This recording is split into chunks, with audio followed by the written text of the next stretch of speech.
أعوذ بالله من الشيطان الرجيم بسم الله الرحمن الرحيم. All the other human beings, most of them, they are blindly following their parents. The Christian, he is a Christian because father is a Christian.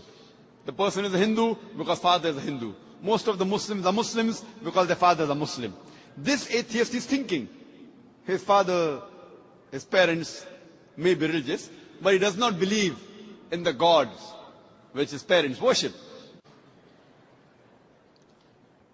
Most of the atheists, we realize, have become atheists because they believe in science and technology. These people think that science is advanced so much, we don't require any scripture, we don't require any religion, etc. The first question I ask to the atheist is that suppose there is an equipment, there is a machinery which no one in the world has ever seen before. If it's brought in front of you, if it's brought in front of the atheist, and if we ask the question to him, that who will be the first person who will be able to tell you the mechanism of this machinery or this object, what can be his reply? What can he reply? Suppose a machinery who no one in the world has seen, if it's brought in front of the atheist, and he's asked the question, who will be the first person who will tell you the mechanism of this machinery or object? The reply the atheist will give you is the first person who will tell you the mechanism is the manufacturer. Some may say the creator, some may say the inventor, some may say the producer. Whatever they say, it will be somewhat similar. Either they say the creator, the manufacturer, the producer, the inventor. It will be somewhat similar. Just keep it at the back of your mind. Then ask him the next question.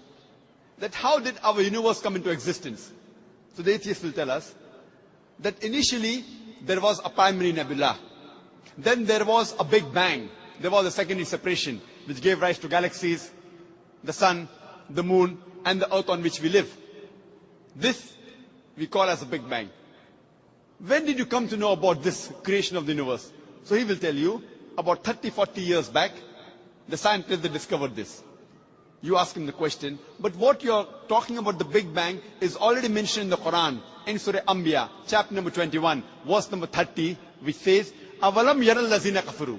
Do not the unbelievers see أَنَّ السَّمَاوَاتِ وَالْأَرْضَ كَانَتْ رَتْقًا فَسَقْنَاهُمَا, that the heavens and the earth were joined together and we clove them asunder. What you're talking about the Big Bang is already mentioned in the Quran 1400 years ago. Who could have mentioned that? So the atheist will say, maybe it's a fluke. No problem. Don't argue with him. You continue. The light of the moon, is it its own light or reflected light? So the atheist will tell us that previously we thought the moon has its own light. Recently we have come to know in science, recently means 100 years back, 200 years back, we have come to know that the light of the moon is not its own light but a reflected light. The Quran mentions 1400 years ago in Surah Furqan, chapter number 25, verse number 61, that blessed is he who had placed the constellation in the sky and placed therein a lamp, a sun, having its own light, and moon having reflected light or borrowed light. The Arabic word used for moonlight in the Quran is munir or nur, meaning reflected light or borrowed light. Who could have mentioned in the Quran 1400 years ago that the light of the moon is not its own light but reflected light, which we have come to know recently? The atheist may say, your Prophet Muhammad, peace be upon him, maybe he was an intelligent man. Don't argue with him. Continue. The world that we live on, what's the shape of this earth on which we live? The atheist will tell you, it is spherical. When did we come to know? So he will tell us, it was 1597 when Sir Francis Drake, when he sailed around the earth, that he proved that the earth was spherical. But the Quran says 1400 years ago, in Surah Naziyat, chapter number 79, verse number 30, وَالْأَرْضَ بَعْدَ ذَلِكَ دَحَاهَا. And thereafter, we have made the earth egg-shaped. The Arabic word dahaha, one of its meaning is the earth is an expanse. The other meaning is derived from the Arabic word duya, which means an egg. And it doesn't refer to a normal egg. It refers to the egg of an ostrich. And we know the world is not completely round like a ball, but it is geospherical in shape. It is starting from the pole. And if you analyze the shape of the egg of an ostrich, that too is geospherical in shape. Who could have mentioned 1400 years ago that the shape of the earth is geospherical? Again, the atheist may say, your prophet, maybe he's super intelligent. Don't argue with him. You can continue. When I was in school, I had learned that the sun was stationary. It revolved, but did not rotate about its own axis. So the atheist will say, is that mentioned in the Quran? I say, no, that is what I learned in school. When I passed my school in 1982, approximately 12 years back, I had learned the sun was stationary, did not rotate about its own axis. But the Quran says in Surah Anbiya, chapter number 21, verse number 33, هُوَ الَّذِي خَلَقَ اللَّيْلَ وَالنَّهَارَ. It is Allah who has created the night and the day. وَالشَّمْسَ وَالْقَمَرَ. The sun and the moon. قُلٌّ فِي فَلَكِ يَسْبَحُونَ. Each one traveling in orbit with its own motion. So the Quran says that besides the sun revolving, it even rotates about its own axis. Who could have mentioned this in the Quran 1400 years ago? And the atheist will be silent. There will be a long pause. Don't wait for the reply. You can keep on continuing. Today, science tells us that the universe is expanding, which is mentioned in the Quran 1400 years ago in Surah Dhariyat, chapter number 51, verse number 47.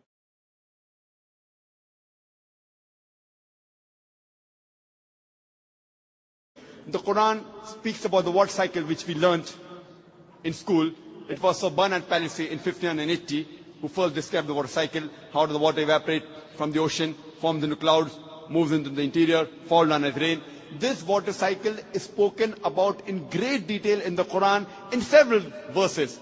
In Surah Az-Zumur, chapter 39, verse 21. In Surah Rum, chapter number 30, verse 24. In Surah Hijr, chapter 15, verse 22. In Surah Mu'minun, chapter number 23, verse number 18. In Surah Nur, chapter number 24, verse number 43. In Surah Rum, chapter number 30, verse 48.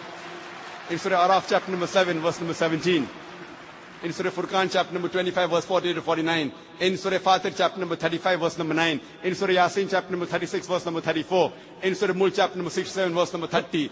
In Surah Tariq, chapter number 86, verse number 11.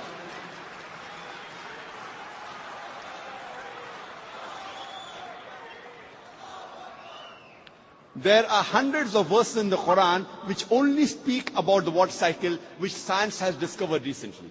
We can keep on talking that today we have come to know that the plants have got sexes which we did not know earlier. Quran says in Surah Taha, chapter number 20, verse number 53, that the plants have got sexes, male and female.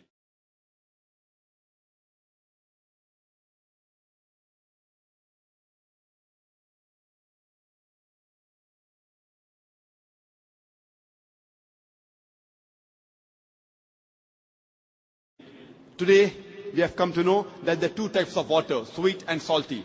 And there is a barrier between them, which is mentioned in the Quran in Surah Furqan, chapter 25, verse 53, and Surah Rahman, chapter 55, verse 17 and 18. Marajal Bahraini al-Taqiyan, Bainahuma barzakhun la yabghiyan. It is Allah who has let free two bodies of flowing water.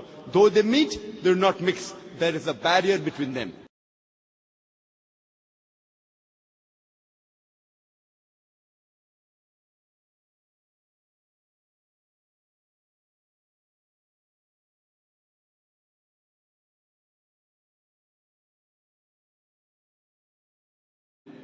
Today science tells us that it is the mountains which prevent the earth from shaking, which is mentioned in the Quran 1400 years ago in Surah Naba, chapter number 78, verse number 6 and 7.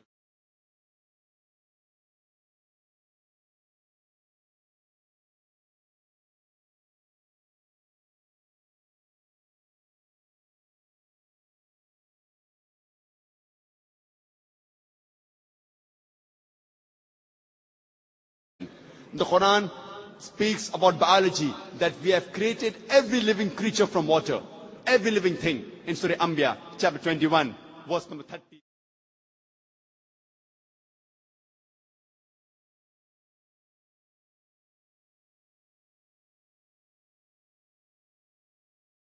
Quran mentions this 1400 years ago. The Quran speaks about embryological stages in Surah Mu'minun, chapter 23, verse number 12 to 14.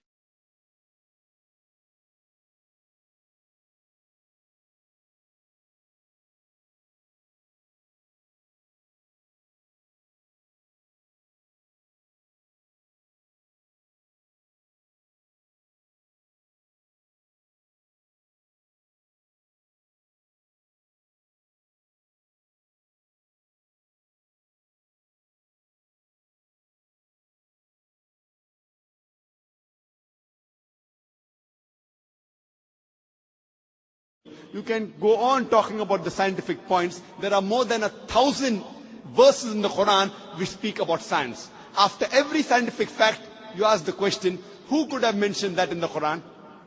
The only reply the atheist can give you is the creator, the cherisher, the manufacturer, the inventor, the producer. This creator, this manufacturer, this producer, this inventor, we Muslims call him as Allah.